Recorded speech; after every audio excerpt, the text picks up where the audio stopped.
স্বাভাবিক হয়নি পার্বত্য জেলা খাগড়াছড়ির পরিস্থিতি। ১৪৪ ধারার মধ্যে চলছে অবরোধ। চট্টগ্রাম খাগড়াছড়ি ও ঢাকা খাগড়াছড়ি সড়কে অবরোধ শিথিল করা হলেও দূরপাল্লার বাস চলাচল শুরু হয়নি।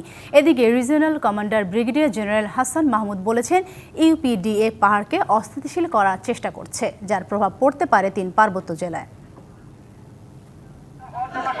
ক্ষুদ্র নৃগোষ্ঠীর এক কিশোরীকে দল বেঁধে ধর্ষণের অভিযোগ ওঠার পর প্রতিবাদে যুগ্ম ছাত্র জনতা এ অবরোধের ডাক দেয়।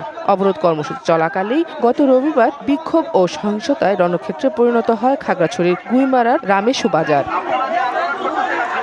আইনশৃঙ্খলা রক্ষাকারী বাহিনীর সঙ্গে সংঘর্ষে নিহত হন ক্ষুদ্র নৃগোষ্ঠীর ৩ জন। ঘটনায় সেনাবাহিনীর মেজর সহ আহত হন ২০ জন।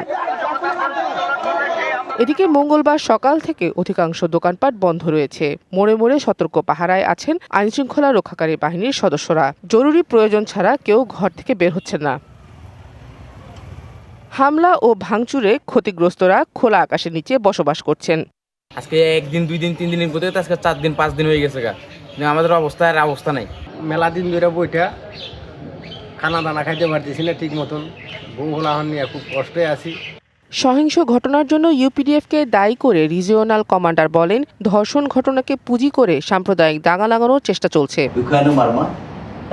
তার সাথে আমরা যোগাযোগ করার চেষ্টা করি।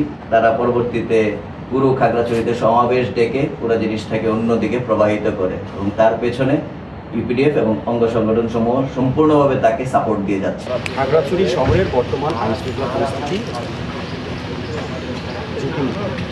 এই শহরে অপ্রীতিকর ঘটনা আশা করি ঘটার কোনো সম্ভাবনা আপাতত নেই।